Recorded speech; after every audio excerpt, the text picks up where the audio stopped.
చూడండి, ఇక్కడ ఒక ఎంప్లాయీ డేటా సెట్ ఉందండి. ఇక్కడ చూడండి, ఎంప్లాయీ నేము, ఇక్కడ ఫస్ట్ నేము, లాస్ట్ నేమ్ ఉందండి. మధ్యలో కొంచెం స్పేస్ ఉందండి. మనకు కావాల్సింది ఏంటంటే చూడండి, first names unique, all unique first names కావాలండి.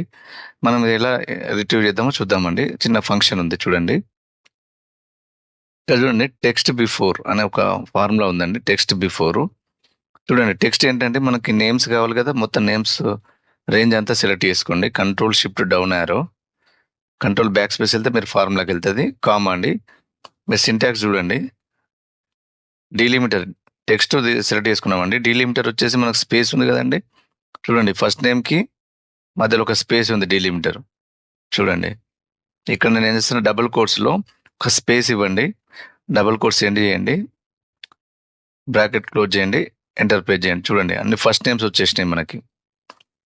సో ఇప్పుడు ఈ ఫార్ములా బిఫోర్ నేను యూనిక్, చూడండి యూనిక్ వాల్యూస్ కదా, యూనిక్ అనే ఫార్ములా ఉందండి. ఈ ఫార్ములా అప్లై చేయండి, డైరెక్ట్ క్లోజ్ చేసేయండి, ఎంటర్ ప్రెస్ చేయండి. చూడండి, మీకు యూనిక్ వాల్యూస్ అన్నీ వచ్చేసినాయి. ఒకసారి స్క్రోల్ చేయండి,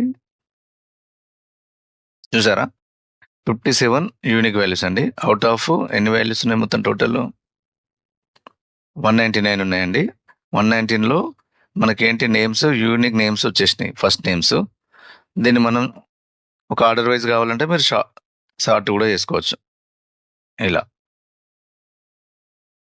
చూసారా, అసెండింగ్ ఆర్డర్లో సార్ట్ కూడా అయిపోతుంది డేటా. ఇలా అండి. సో థ్యాంక్ యూ అండి.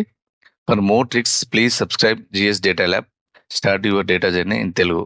Thank you. Bye bye.